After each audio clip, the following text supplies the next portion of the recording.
আসসালামু আলাইকুম, সবাইকে আর একটি নতুন ভিডিওতে স্বাগত। যথারীতি আমরা ক্লাস নিচ্ছি অর্ডিনারি ডিফারেনশিয়াল ইকুয়েশন। তাই ধারাবাহিকতায় এসে কথা বলবো আমরা চ্যাপ্টার 6 নিয়ে, অর্থাৎ প্রথম ক্রমের অন্তরক সমীকরণের মডেলিং। এই চ্যাপ্টার নিয়ে আমরা কথা বলবো। চ্যাপ্টার অঙ্কগুলো খুবই ইম্পর্টেন্ট, এখান থেকে অঙ্ক আসবেই। অনেকবার দুইটা করে ম্যাথ আসে, অনেক কোনোবার একটা আসেই, তো কোনোবার দুইটাও চলে আসে। তো অঙ্ক খুব বেশি নেই, 4-5টা অঙ্ক করলেই মোটামুটি একটা অঙ্ক শিওরলি ইনশাল্লাহ কমন পড়ে যায়।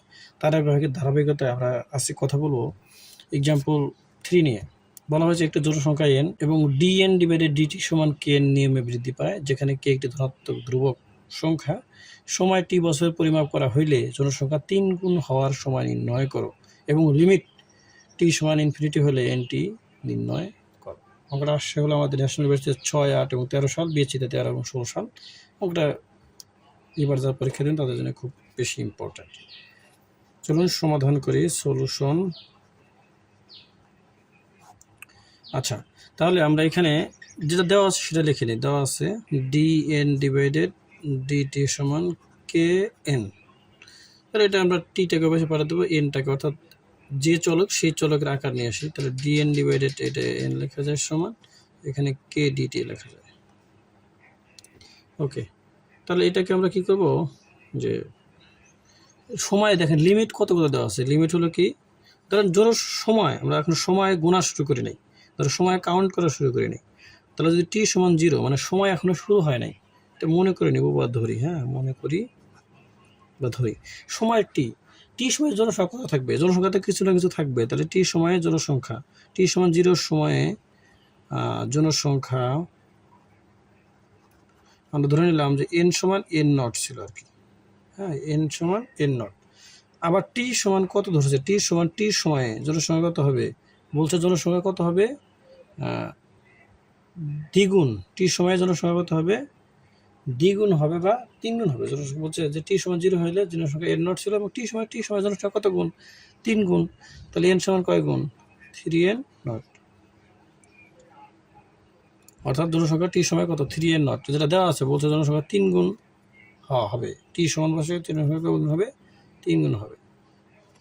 তাহলে এখন আপনি যে সমীকরণ দেওয়া আছে এই সমীকরণটাকে কি করবেন? টি সমান 0 থেকে টি পর্যন্ত এবং n নট থেকে 3n নট পর্যন্ত কি করবেন? এই সীমার মধ্যে সমাকলন করবেন। তাহলে আমাদের এখানে দেওয়া ছিল কি, দেওয়া ছিল হলো dn ডিভাইডেড n সমান কত? k dt। এখানে সীমাটা কত? জনসংখ্যার সীমা হলো n নট থেকে 3n নট পর্যন্ত। আর সময়টা কত? টি 0 থেকে টি পর্যন্ত, 0 থেকে কত? টি পর্যন্ত। চাইলে আপনি কেটা হলো সমাকলন, মানে কেটা তো ধ্রুবক সংখ্যা, এটা আপনি এই সমাকলনের বাইরে রাখতে পারেন, অসুবিধা নেই, শুধু ডিটিকে করেন। আচ্ছা, তাহলে এই এনটা সামনে নিয়ে আসলে 1/n, 1/n কে কি হবে? লন n, বা 1/x কি বলে হয়? Ln x। তাহলে আপনি লন n সীমা কত বা লিমিট কত? n নট থেকে 3n নট পর্যন্ত। কে ডিটিকে সমাকলন করলে টি পাওয়া যাবে। সীমা কত? 0 থেকে টি পর্যন্ত। 0 থেকে কত পর্যন্ত? টি পর্যন্ত।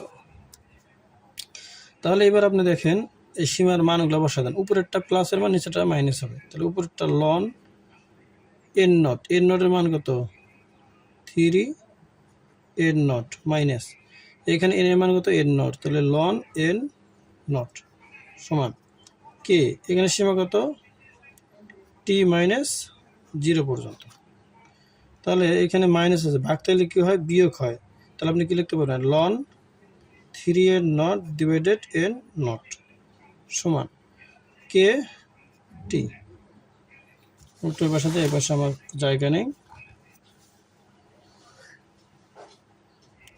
তাহলে দেখেন এবার লন n নট ডিভাইডেড 3, তার মানে কি, এই যে এইখানে আপনার এই n নট কাটা যাবে, কি থাকবে? লন 3। তার লন 3 সমান কে টি। লন 3 সমান কি হবে? কে টি। তাহলে কি লিখতে পারেন? লন 3 সমান কে টি। সময় নির্ণয় করতে বলছে যে কত সময় 3 গুণ হবে। তাহলে অতএব টি সমান কত হবে? এটা গুণ আছে, এর সাথে ভাগ হবে। তাহলে কি হবে? লন 3 ডিভাইডেড কে। তাহলে লন 3 ডিভাইডেড কে বছর পরে জোড়ার সংখ্যা কি হবে? 3 গুণ হবে। তাহলে সুতরাং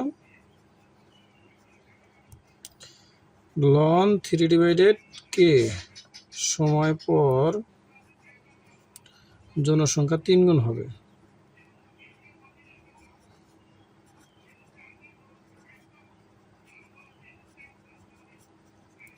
এখন আপনার সেকেন্ড স্টেপের প্রশ্ন ছিল যে limit T is equal to বা টি বিলংস ইনফিনিটি এন টি নির্ণয় করো।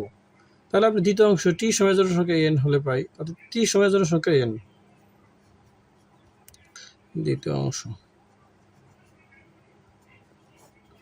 ধরে নেন যে টি সময় জনসংখ্যা এন হয়েছে, তাহলে লিখবেন কি টি সময়ে জনসংখ্যা এন, অর্থাৎ টি সময় পরে জনসংখ্যা এন জন পাইছেন।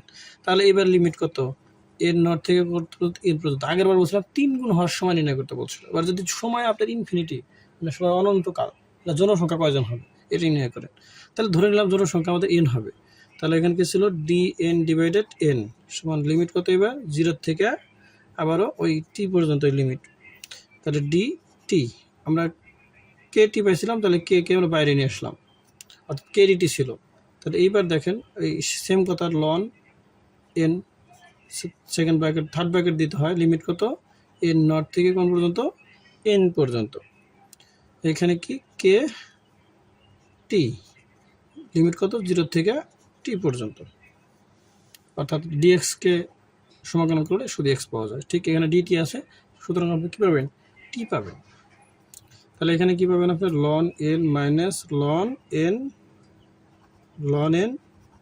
নট সমান কে t minus 0, upper limit minus lower limit. তাহলে এখানে কি হবে ln n divided n not পাবেন, সরি এখানে একটু আমার মিসিং হয়েছে।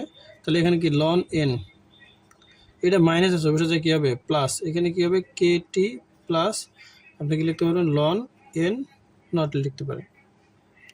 এখানে দেখেন এখানে তো কি থাকবে লন এন থাকবে, ওকে। এইখানে এটার সাথে লন নেই, এটার সাথে লন নিব, তাহলে লন নিতে গেলে loan E to the power k t লেখা যায় প্লাস লন এন নট, অর্থাৎ এটা এই লন এন এর মান কত, লন ই এর মান কত 1, 1 দিয়ে যে কোনো সংখ্যাকে আপনি লিখতে পারেন, অসুবিধা নেই। 1 এর পাওয়ার যাই দেন সেটা 1 থেকে যাবে, লেখা যায়। আচ্ছা এখানে কি থাকে লন এন সমান, তাহলে এটা কি আছে মধ্যে চিহ্ন প্লাস আছে, তাহলে প্লাস থেকে কী হয় গুণ হয়, তাহলে ln n not e to the power k t, এই লন আর লন কি দেওয়া যায় বাদ দেওয়া যায়, অর্থাৎ এন সমান কত লেখা যাবে n not e to the power k t লেখা যাবে। এখন উভয় পাশে লিমিট নিয়ে আসেন, কারণ আমার অঙ্কতে লিমিট আছে, বলছিল যে আপনার কি যে লিমিট এন আরও সমানুপাতিক এন টি, তাহলে উভয় পাশে লিমিট নিয়ে আসেন। তাহলে লিমিট সময়টা কতটুক ইনফিনিটি এন সমান, তাহলে এখানে কী হবে লিমিট টিটা কত ইনফিনিটি সমানুপাতিক ধ্রুবক, তারপর n not e to the power k t. তাহলে এখানে যে সমানুপাতিক বসান তাহলে কি আপনার এটার কোনো সমাধান আসবে না, অসীম আসবে, অসীম চিহ্ন বা সমানুপাতিক এটা অসীম আসবে, সরি আপনারা দেখতে পারেন নাই। এখানে কি করছি এন অর্থাৎ লন ওই পাশে তুলে দিয়েছি n not e to the power k t, অর্থাৎ এই পাশে যোগ ছিল যেটা গুণ হয়েছে, ওই পাশে লিমিট নিয়েছি এবং টি লিমিটটা কার সাপেক্ষে টি এর অনন্ত সময় পর্যন্ত। তাহলে টি যদি অনন্ত সময় পর্যন্ত হয়, এখানে তো সময়কে যদি আপনি এন নটের সাথে গুণ করেন বা জনসংখ্যাকে গুণ করেন, তাহলে সেটা অনন্ত সময় বা অসীম হয়ে যাবে, অর্থাৎ অনন্ত সময় পর, অর্থাৎ অনন্ত সময় পর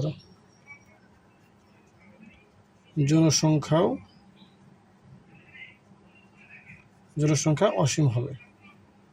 অনন্ত সময় পর জনসংখ্যা কী হবে অসীম